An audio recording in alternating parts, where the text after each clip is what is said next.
Salut à tous. Bon, aujourd'hui, je vous fais une petite vidéo que j'ai préparée assez rapidement.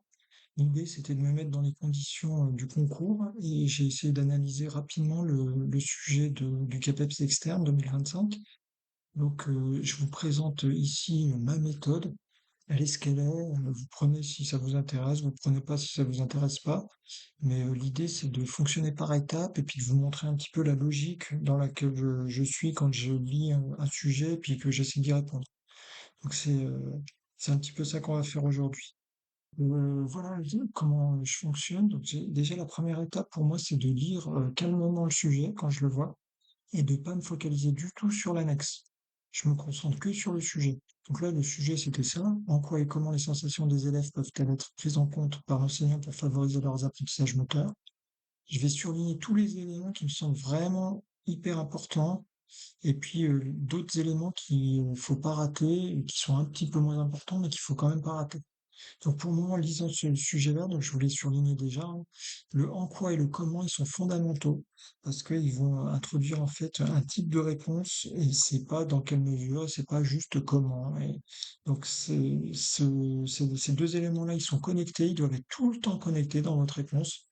Et donc, ça indique que la réponse sera d'une telle sorte. Donc, le en quoi, en fait, c'est en gros les effets et le rôle des sensations. Et puis, le comment, c'est les moyens, la démarche, les démarches qu'on va utiliser. Donc, si on fait une structure un petit peu plus claire, le en quoi, c'est les effets des sensations sur les apprentissages moteurs, et les comment sont les leviers pédagogiques et didactiques pour les exploiter. Ensuite, les deux éléments les plus importants, ils sont en rouge, les sensations et les apprentissages moteurs. Donc là, il faut pas les louper, c'est les thématiques. Et puis, on a d'autres éléments, il faut qu'il y ait une prise en compte de l'enseignant, donc il va falloir vraiment montrer que l'enseignant prend en compte les sensations et pas juste il en parle. Il faut que on voit l'utilisation en fait des sensations. Il faut qu'on voit la pluralité des élèves, une diversité des élèves, et puis il va falloir montrer, avec le terme favoriser, le verbe favoriser, il va falloir montrer qu'il y a un réel effet sur les apprentissages, et c'est pas juste on les utilise et puis il se passe pas plus que ça. Il faut qu'on montre qu'il y a un progrès, qu'il y a une plus-value en fait à les utiliser. Élément que je fais juste après avoir lu et analysé un petit peu très rapidement les termes les plus importants, la relation qui existe dans le sujet. Là, j'ai mis S pour sensation, AM pour les apprentissages moteurs, et c'est dans ce sens-là, il va falloir montrer que les sensations ont un impact sur les apprentissages moteurs. Si vous voulez montrer l'inverse en retour de manière circulaire, vous pouvez, mais la question elle est posée de la sorte que c'est les sensations qui doivent être l'outil favori pour développer les apprentissages moteurs chez les élèves. Donc je fais ça en premier, je lis, je surligne, et puis je vois la relation qui existe pour pas la rater, et ça, en gros, je me l'affiche sur ma table et ça bouge plus du tout. Si vous avez besoin d'un accompagnement, personnalisé et que vous aimez bien les vidéos que je fais, eh ben, j'ai créé le site soseps.fr. Il y a une formation CAPEPS interne complète, écrit oral, avec des packs et des formules, et puis une formation CAPEPS externe qui est en cours, mais je peux quand même vous aider aussi pour le CAPEPS externe. La deuxième étape, là, ça va être, dès que je lis le sujet, il va falloir que je me questionne sur les enjeux du sujet. En gros, pourquoi le président du jury, il a proposé ce sujet-là, à l'heure actuelle, dans notre contexte sociétal, éducatif, économique, peu importe le contexte scolaire, voilà. Pourquoi on nous a posé cette question-là? Et ça, c'est fondamental en fait pour montrer que au jury et au correcteur que en fait vous avez réfléchi à la discipline et vous essayez de la replacer dans un contexte actuel. Et c'est pas juste je suis prof de PS et je fais faire des roulades avant, c'est je suis prof de PS et je suis ancré dans une société, dans un monde scolaire, dans un monde éducatif, dans une économie et les effets que j'ai à faire des roulades avant, ben, ça va avoir un effet sur entre guillemets la société en étant très utopiste, mais c'est ça en fait l'état d'esprit dans lequel il faut être quand on lit le sujet. Donc là, en fait, je vous ai sélectionné trois enjeux. Ça peut être autre chose, il n'y a pas de problème, mais j'ai sélectionné trois enjeux. Enjeu sociétal, éducatif et moteur. Premier enjeu, le jury, le président, il nous interroge sur les sensations parce que on est dans un monde de plus en plus connecté, où les élèves sont de plus en plus déconnectés de leurs propres sensations. On le sait, hein, ils se couchent super tard, ça dérègle tout ce qui est réseaux sociaux, etc. Donc, il y a un vrai enjeu à reconnecter l'élève à lui-même, en fait, par rapport à la société dans laquelle on vit, où c'est de plus en plus rapide, il faut être de plus en plus performant, et voilà, il y a plein de burn-out, on le sait. Bref, il y a un vrai enjeu sociétal et de santé un petit peu publique, on va dire. Un deuxième enjeu, c'est un enjeu éducatif. L'enjeu éducatif, en fait, il va être dans l'idée d'articuler un petit peu les sensations et puis le développement de l'autonomie et de l'adaptation. Comment je me sers des sensations pour construire un citoyen autonome et adapté, et adaptable et qui s'adapte. Et puis le troisième enjeu, qui est un enjeu plus lié cette fois-ci à l'EPS, un enjeu moteur, c'est de se dire que les apprentissages ils sont fragiles s'il n'y a pas d'autorégulation sensorielle. Et bon, ça c'est Schmitt et Ellie qui le disent.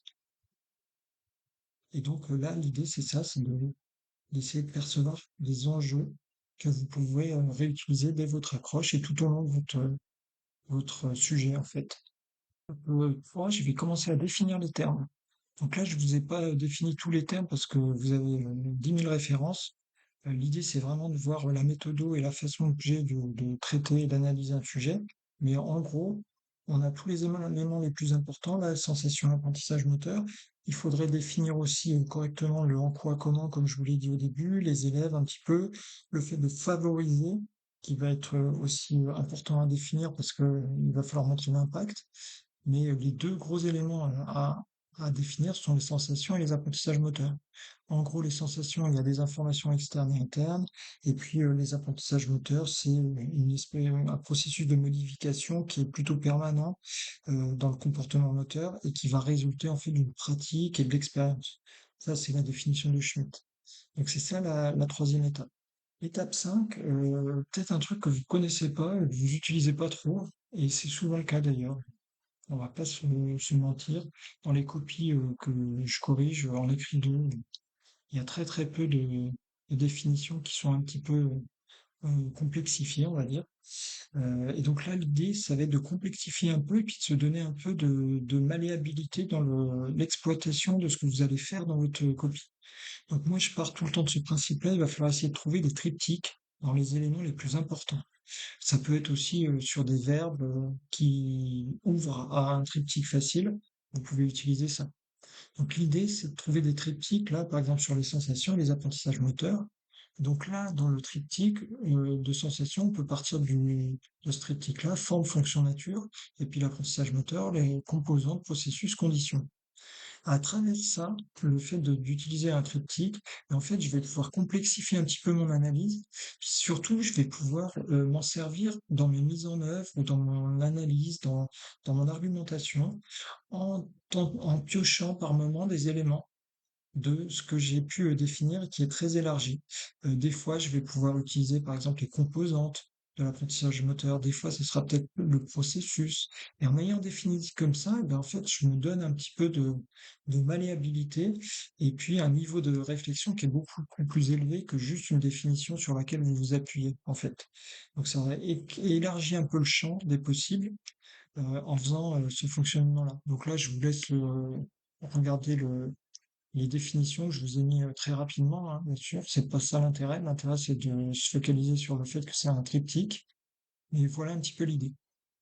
Voilà, étape suivante, une fois que j'ai défini, analysé un petit peu rapidement, eh ben, je vais commencer déjà à essayer de trouver des tensions. Et ça vient assez vite, hein. C'est dans mon étape d'analyse du sujet. Je suis pas encore dans l'annexe. Donc là, les tensions, c'est à l'issue de ces petites analyses, eh ben, je vais me poser soit des questions, soit viser des paradoxes. Donc là, je vous ai noté des questions, puis je vous ai mis des paradoxes aussi, qui se regroupent un petit peu. Donc là, par exemple, dans ce sujet-là, on a l'idée qu'il va falloir explorer les sensations, mais qu'à côté de ça, il va falloir que l'élève, il progresse et qu'il soit de plus en plus fort techniquement, en gros. Donc, comment je fais en fait quand je suis prof? Est-ce que je le laisse explorer et puis ça va peut-être le ralentir sur l'efficacité technique, ou est-ce que bah, je lui donne la solution, mais du coup il explore moins les sensations? Donc il y a un vrai paradoxe, il y a une vraie question professionnelle là-dessus. Le deuxième paradoxe, ça va être les ressentis subjectifs par rapport à des critères objectifs de réussite. Un élève qui me dit ouais, je sens que c'est bien ce que j'ai fait au niveau du ressenti, c'est bien, il est vachement connecté à lui-même, c'est très subjectif, mais si ça se trouve, il est complètement à côté de la plaque par rapport aux critères objectifs de la réussite. Donc il va falloir travailler sur cette espèce de reconnexion en fait entre le ressenti et le critère objectif. Puis le troisième paradoxe, c'est le fait de multiplier les sensations sensorielles, puisqu'on nous demande de travailler là-dessus, en quoi et comment, hein. Mais par rapport à ça, on a des élèves qui sont limités au niveau informationnel. Ils peuvent pas être trop surchargés. Donc comment moi je fais en fait pour jongler là-dessus, doser, surtout en fonction du développement des élèves. Donc voilà un petit peu le principe. Une fois que j'ai donc défini, trouvé mes triptyques, je vais essayer de réfléchir aux problématiques que ça va me poser en fait concrètement sur le terrain. Donc là, je vous ai mis des questions qui se regroupent hein, un petit peu, et puis des paradoxes. C'est un petit peu ça l'idée. Voilà, donc pour terminer, en fait, dans l'analyse, et la dernière étape, en fait, elle consiste en fait à trouver des premières pistes de réponse à mes tensions, donc réponse aux tensions que je me suis posées, et puis une réponse globale, en fait, qui me permet de me dire, bah, le sujet, je l'ai à peu près compris, je vois un petit peu où je veux aller, et l'annexe va peut-être colorer ça d'une autre manière, peut-être orienter différemment, mais de manière assez large. J'ai compris le sujet, je vois un peu là où je veux aller. Et donc, j'ai quelques pistes de réponses que je pourrais exploiter dans une, deux ou trois parties, selon ce que je fais. Donc là, l'idée de les réponses, je vous en ai donné deux, trois au-dessus. Et puis, en dessous, avec le en quoi et comment, je vous ai mis la réponse globale, en fait, à- au sujet. Et à l'issue de mon analyse, j'en arrive à ça, en gros. Donc là, les réponses, c'est les critères techniques par rapport à des ressentis précis, mobiliser différents canaux sensoriels et verbaliser des sensations pour consolider la mémoire motrice. En gros, c'est ces pistes-là que je vais exploiter dans mes parties. Et puis la réponse globale, c'est ça qui est le plus intéressant, je pense, pour vous, là, à l'heure actuelle, c'est d'avoir une idée un petit peu claire de comment je vais répondre au sujet. Donc le en quoi, en fait, je vais montrer que les sensations internes et externes, en fait, sont des sources d'informations super importantes pour les apprentissages moteurs. Ça va permettre d'ajuster le geste en temps réel, de renforcer la mémorisation, de favoriser l'autonomie et l'adaptation. Et puis le comment, c'est donc on a dit la manière, en fait, les mécanismes qu'on va mettre en place. L'enseignant, il va intégrer en concevant des tâches avec différents canaux sensoriels. Il va lier les sensations aux critères de réussite, comme on l'a dit tout à l'heure. Il va guider la verbalisation des ressentis. Et puis, il va essayer de réguler pour que l'élève devienne acteur de ses corrections. Voilà. Donc, à l'issue de mon analyse, je vois à peu près où je vais aller, je vois à peu près les réponses que je vais pouvoir proposer. Il me reste plus que à en fait étudier les annexes, l'annexe en tout cas, pour savoir si ça correspond et puis si je vais pouvoir ajuster tout ça. Voilà un petit peu l'idée. Voilà, on arrive à la fin de la vidéo. Bon, j'espère que vous avez peut-être appris deux, trois choses. En tout cas, moi, je vous ai exposé un petit peu ma méthode pour essayer d'analyser assez rapidement, de manière assez complexifiée, un sujet qui vous permet peut-être de fonctionner. Voilà, donc si vous avez bien aimé ou si ça vous aide, tant mieux, vous pouvez le mettre en commentaire. Et puis n'hésitez pas à vous abonner et puis à mettre un pouce vers le haut si ça vous a plu un petit peu. Ça permet à la chaîne d'être un petit peu plus visible. Vous pouvez me retrouver toujours là sur sosops.fr. Là, j'ai quasiment fini la formation CAPEPS externe, écrit 2 oral 1, spécifique écrit 2 oral 1. Je vais pas dans l'écrit 1, j'ai pas assez de temps pour ça. Mais voilà, je vais bientôt l'ouvrir sur le site, là, la formation CAPEPS externe. Et puis, j'ai toujours la formation CAPEPS interne, si ça vous intéresse, complète. Voilà, et ben à bientôt dans une prochaine vidéo.